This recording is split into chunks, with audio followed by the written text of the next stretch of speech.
Clotilde, je vais avoir 78 ans. Euh, que vous dire, je vis à la campagne. J'ai toujours voulu vivre à la campagne. Ça a été vraiment un choix et je ne le regrette pas. Alors moi, j'ai envie de vous parler de la période de la retraite. Mais peut-être avant quand même, je vais vous dire quelques mots sur pourquoi je me suis engagée, pourquoi je suis féministe. Le féminisme, pour moi, ça a été une évidence. En fait, j'ai eu la chance de naître dans une famille où mon père était très conscient de qu'il fallait que les filles, elles aient les mêmes droits que les garçons. C'était une chance, on était 5, 2 filles et 2 garçons, et 3 filles en fait, puisque voilà. Mais il y avait les enfants de l'avant-guerre et les enfants de l'après-guerre. Moi, je suis née de l'après-guerre, avec au milieu de 2 frères. Et dans ma famille, j'avais aussi parce que c'est important pour expliquer le féminisme, tout ça, comment c'est arrivé. J'avais aussi une famille très proche, puisque mon, mes, mon père et ma mère étaient mariés et j'avais un frère, j'avais un oncle qui était le frère de mon père et une tante qui était la sœur de ma mère et qui était aussi mariée. Enfin, c'était 2 couples, voilà, et qui travaillaient ensemble dans la même entreprise. Et donc il y avait aussi des enfants. On avait quasiment tous 5 enfants dans ce milieu-là. Et donc, j'étais au milieu de jumeaux aussi, de beaucoup de garçons. Donc, on jouait beaucoup ensemble. Et très vite, je me suis rendu compte, il y avait un truc qui me chiffonnait. Parce que, par exemple, quand mon petit frère faisait la vaisselle, c'était merveilleux, il était gentil, il était adorable. Quand moi j'aidais à la maison, j'avais aucun compliment, rien. Et ça m'énervait, mais ça m'agaçait. Bon, je vais pas raconter toutes les anecdotes. Et mon père nous soutenait quand même par rapport à notre autonomie. Il nous a toujours dit, mes filles, elles auront leur permis en même temps, comme les garçons, elles feront des études, etc. Donc voilà, pour poser les choses. Donc c'était une évidence. J'étais féministe sans le savoir, j'étais pour l'égalité, j'étais pour l'autonomie. Je savais que j'allais travailler un jour, etc. Et puis j'ai quand même eu la chance de faire des études de droit et surtout de vivre une période qui a beaucoup favorisé l'émancipation des filles, qui est 68, mais surtout 70, 72, voilà. Mais un petit peu quand même revenir dans les années 70, où il y avait des groupes de femmes, où on travaillait ensemble, on discutait ensemble, des groupes de parole, tout ça. C'était vraiment très intéressant. Et puis quand j'ai dû déménager, j'avais un métier, donc je travaillais pour le Greta en Normandie. Mon mari a changé de métier, il est venu vivre en Bretagne. C'était un choix, la Bretagne, on voulait. Mais moi, je pensais pas que ça se ferait si vite. Et du coup, j'ai dû le suivre comme toutes les femmes suivent. Et j'ai eu vécu une période de chômage. Et j'ai trouvé ça très dur, très très dur. Me retrouver en pleine campagne, qui était un choix, sans connaître, sans avoir de réseau. Et j'ai quand même été 2 ans à me dire, mais je vais pas pouvoir rester comme ça. Alors je m'imaginais peut-être créer quelque chose, je savais pas trop. Puis il y a eu une opportunité. J'ai candidaté à l'époque aux missions locales pour aller très vite et j'étais embauchée. J'ai jamais compris pourquoi c'était moi, mais c'était comme ça. J'avais un parcours qui devait les intéresser. Et donc, dans cette structure, on avait un poste pour l'égalité filles-garçons, pour défendre l'égalité filles-garçons, où je me suis insérée, que j'ai développée. Et là, j'ai bénéficié, alors c'est pour dire comment c'est de la pratique, partir de la pratique de mon féminisme, du souci de l'égalité des filles, mais aussi le besoin de formation par rapport à cette thématique. Et ça, c'est très important.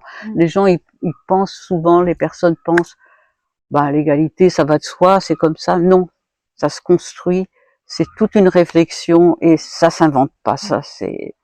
Et donc, j'ai eu la chance là de pouvoir suivre des formations auprès de la seule chargée de mission sur l'égalité filles-garçons à l'université de Rennes 2, Donc ils venaient faire des interventions régulièrement dans différents cadres. Donc c'est là que je me suis vraiment investie et ce qui m'a formée aussi, qui m'a permis d'être plus solide. Et est venu donc tout ce travail que j'ai fait en tant que mission locale avec Bernadette, qui va nous parler tout à l'heure. Et j'étais militante au CIDF très très vite, au Centre d'information aux droits des femmes et des familles. Et est venu le moment de la retraite. Aïe aïe aïe. Qu'est-ce que je vais faire de ma retraite? Alors très rapidement, je continuerai à militer. Je continuerai au sein du CIDF, j'étais déjà militante au bureau, au conseil d'administration. Je vais continuer. Et ça, c'était une évidence aussi là pour moi. Et parce que bon, j'avais rencontré beaucoup de femmes, vu leur histoire, et c'était pour moi important. Si on voulait évoluer dans cette société, il fallait vraiment que les femmes, toutes les femmes, pas seulement celles qui avaient les possibilités parce qu'elles avaient un environnement, parce qu'elles pouvaient faire des formations, avec les femmes puissent être autonomes. Et ça, à travers mon travail aussi en tant que mission locale, je m'en suis beaucoup rendu compte. L'importance de l'autonomie financière et d'être émancipée. Voilà, c'était vraiment le choix, mon choix au sein du CIDF, ce que j'ai voulu défendre par différentes actions. Donc ça, j'ai continué. Et puis, comme je vivais à la campagne, j'avais du terrain, je me suis dit, il faut que je fasse un potager. Mais je sais pas faire. J'avais pourtant vu ma mère, j'aidais un petit peu, mais je dis comment je vais m'y prendre quoi pour que ce soit efficace. Et là, j'ai pu suivre des ateliers de jardinage. C'était très très sympa. Et j'ai beaucoup aimé le golf, mais ça prend vraiment beaucoup de temps, trop de temps. Donc j'ai préféré, j'ai un moment abandonné le golf pour me consacrer plus à d'autres activités de loisirs. Et comme j'étais grand-mère, je me suis occupée beaucoup de mes petits-enfants aussi, que je prenais pendant les vacances, à la sortie de l'école, on faisait des gâteaux, j'essayais de leur insuffler un peu des idées sur l'égalité filles-garçons, par rapport aux livres, par rapport aux jeux, tout ça, voilà un petit peu comment j'ai occupé. Et pourquoi je voulais parler de la retraite? Parce que moi je suis énervée quand beaucoup de politiques parlent de la retraite, ou beaucoup de chercheurs, enfin de soi-disant, comment on les appelle, qui blablatent sur toutes ces chaînes-là, en critiquant toujours les retraités, qu'ils ont du temps, qu'ils gagnent plus d'argent que les jeunes. Moi, j'ai pas eu un salaire mirobolant, j'ai pas une retraite mirobolante. Je me suis pourtant investie, et si on n'avait pas les bénévoles dans cette société, je sais pas comment on ferait actuellement. Donc, il y a dans les militantes féministes, mais il y a aussi les loisirs, le sport, les femmes sont très présentes dans les activités sociales et sportives pour encadrer.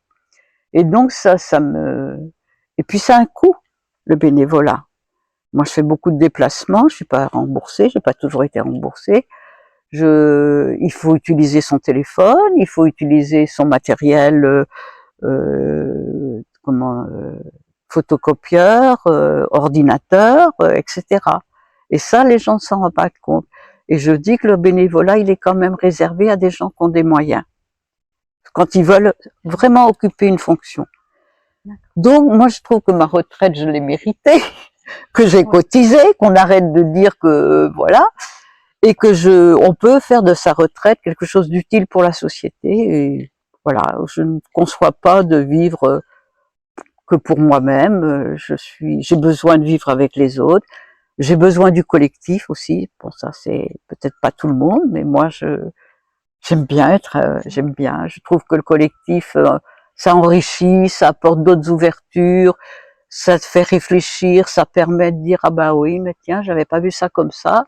Ça crée de la tolérance. Voilà, c'est tout ce que je voulais dire. Merci, merci beaucoup.